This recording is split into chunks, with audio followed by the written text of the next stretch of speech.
ఈ 34వ దశకంలో శ్రీరామావతారం గురించి వర్ణిస్తున్నారు. దేవతలందరూ రావణాసురుణ్ణి సంహరించాలని విష్ణుమూర్తిని వేడుకున్నారు. అదే సమయంలో కోసల మహారాజు దశరథుడు ఋష్యశృంగ మహర్షి చేత పుత్రకామేష్టి యాగం చేయించి శ్రీహరి అనుగ్రహంతో లభించిన పాయసాన్ని తన భార్యలైనటువంటి కౌసల్య, సుమిత్ర, కైకేయిలకి ఇస్తే వాళ్ళు దానిని భుజించి గర్భవతులైనారు. అప్పుడు విష్ణుమూర్తి శ్రీరామచంద్రుడు అనే పేరుతో కౌసల్యాదేవి యందు అవతరించారు. అలాగే స్వామి అంశతో భరత, లక్ష్మణ, శత్రుఘ్నులు జన్మించారు. తన తండ్రి అయినటువంటి దశరథుని ఆజ్ఞ ప్రకారం విశ్వామిత్రుని యాగాన్ని రక్షించటానికి లక్ష్మణునితో కలిసి ఆ ముని యొక్క ఆశ్రమానికి వెళ్ళి మారీచుడు అనే రాక్షసుణ్ణి పారద్రోలి ఇతర రాక్షసులను కూడా సంహరించి యాగం నిర్విఘ్నంగా జరిగేటట్లు చేశారు స్వామి. అక్కడి నుంచి వెళ్లే క్రమంలో అహల్యకి తన పాదధూళితో శాప విమోచనం కలిగించారు రామచంద్రస్వామి.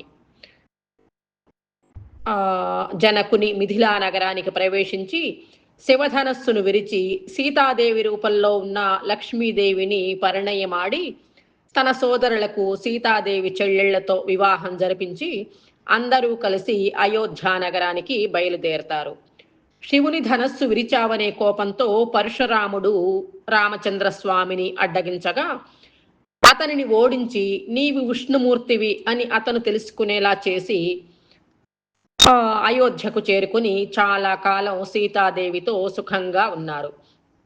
ఒకసారి భరతుడు, శత్రుఘ్నుడు మేనమామ ఇంటికి పోయినప్పుడు దశరథ మహారాజు శ్రీరాముడికి రాజ్య పట్టాభిషేకం చెయ్యాలని సిద్ధమవుతారు.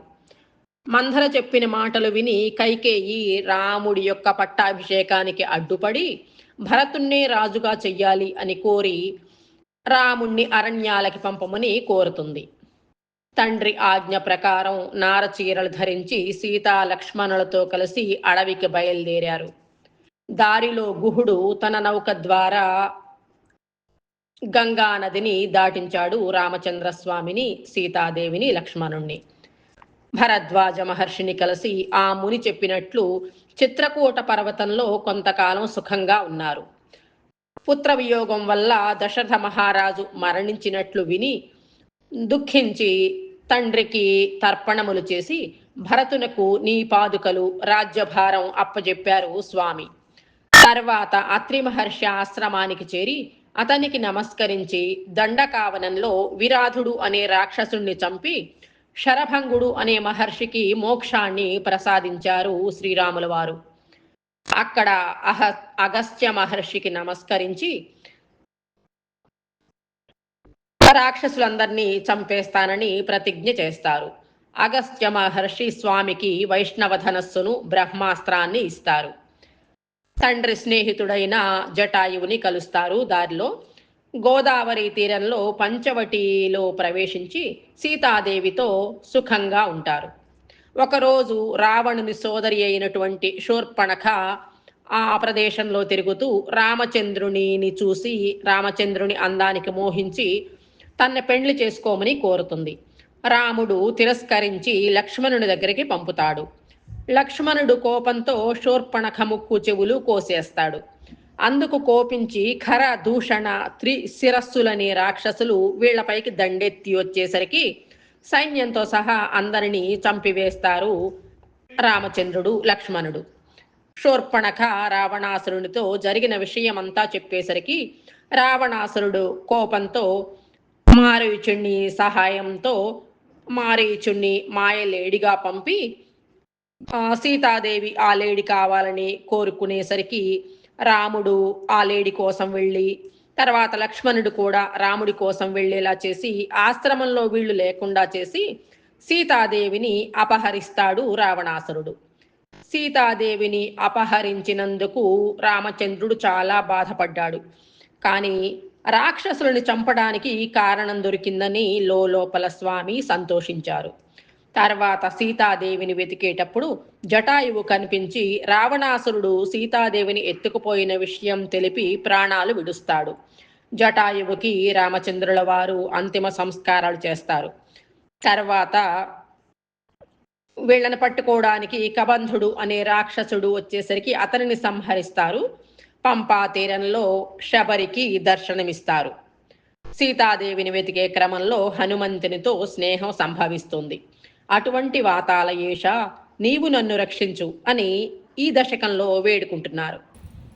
శ్రీకృష్ణాయ పరబ్రహ్మణే నమః. నారాయణ అఖిల గురో భగవాన్ నమస్తే. శ్రీమన్నారాయణీయము 34వ దశకము శ్రీరామచరితము. గీర్వాణైరర్ఝమానో దశముఖ నిధనం కోసలేష్వృష్య శృంగే పుత్రీయామిష్టిమిష్ట్వా దధుషి దశరథక్ష్మాభృతే పాయసాగ్ర్యం తద్భుక్త్యా తత్పురంధ్రీష్వపి తిసృషు సమం జాత గర్భాసు జాతో రామస్త్వం లక్ష్మణేన స్వయమథ భరతేనాపి శత్రుఘ్ననామ్నా. రామ రామ రామ రామ రామ రామ రామ రామ రామ రామ రామ రామ రామ రామ సీతారామ రామ రామ సీతారామ రామ రామ. కోదండీ కౌశికస్య క్రతువరమవితుం లక్ష్మణేనానుయాతో యాతో భూస్తాతవాచ మునికథితమనుద్వంద్వశాంతాధ్వఖేదః. నృణాం త్రాణాయ బాణైః మునివచనబలాత్ తాటకాం పాటయిత్వా లబ్ధ్వాస్మాదస్త్రజాలం మునివనమగమో దేవసిద్ధాశ్రమాఖ్యం. మారీచం ద్రావయిత్వా మఖశిరశిసరైః అన్యరక్షాంసి నిఘ్నన్ కల్యాం కుర్వన్నహల్యాం పథిపదరజసా ప్రాప్య వైదేహగేహం. భిందానశ్చాంద్రచూడం ధనుః అవనిసుతామిందిరామేవ లబ్ధ్వా రాజ్యం ప్రాతిష్ఠధాస్త్వం త్రిభిరపి చ సమం భ్రాతృవీరైః సదారైః. ఆరుంధానేరుషాంధే భృగుకులతిలకే సంక్రమయ్యస్వతేజో యాతే యాతోస్య యోధ్యాం సుఖమిహ నివసన్ కాంతయా కాంతమూర్తే. శత్రుఘ్నేనైకదాధో గతవతి భరతే మాతులస్యాధివాసం తాతారబ్ధోభిషేకః తవ కిల విహతః కేకయాధీశపుత్ర్యా. తాతోక్త్యా యాతు కామో వనం అనుజవధూ సంయుతశ్చాపధారః పౌరానారుధ్య మార్గే గుహనిలయగతః త్వం జటాచీరధారీ. నావాసంతీర్య గంగాం అధిపదవిపునస్తం భరద్వాజమారాన్ నత్వా తద్వాక్యహేతో అతిసుఖమవసః చిత్రకూటే గిరీంద్రే. శ్రుత్వా పుత్రార్తిఖిన్నం ఖలు భరతముఖాత్ స్వర్గయాతం స్వతాతం తప్తో దత్వాంబు తస్మై నిదధిత భరతే పాదుకాం మేదినీం చ. అత్రిం నత్వాధగత్వా వనమతి విపులం దండకం చండకాయం హత్వా దైత్యం విరాధం సుగతిమకలయః చారుభోషారభంగీం. నత్వాగస్త్యం సమస్తాశరసకర నిపత్రాకృతిం తాపసేభ్యః ప్రత్యశౌషిః ప్రియైషీః తదను చ మునినా వైష్ణవే దివ్యచాపే. బ్రహ్మాస్త్రే చాపి దత్తే పథి పితృసుహృదం వీక్ష భూయో జటాయుం.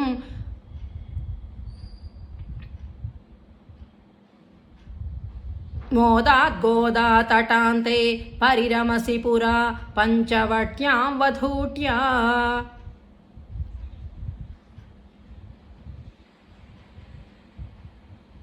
ప్రాప్తాయా శూర్పణఖ్యాః మదనచలధృతేర్ర్ధనైర్నిస్సహాత్మా తాం సౌమిత్రౌ విసృజ్య ప్రబలతమరుషా తేన నిర్లూననాసాం. దృష్ట్వైనామృష్టచిత్తం ఖరమభిపతితం దూషణం చ త్రిమూర్ధం వ్యాహింసీరాశరానప్యయుత సమధికాన్ తత్క్షణాదక్షతోష్మా.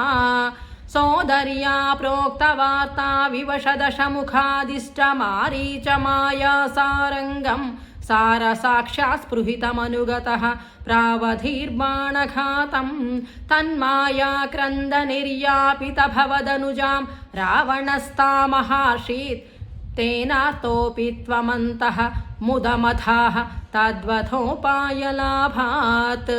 भूयस्तन्वीन् विचिन्वन् आहृतदशमुखः तद्वधूमद्वधेनेत्युक्त्वा याते जटायौ दिवम् अथ सुहृदः प्रातनो प्रेतकार्यम्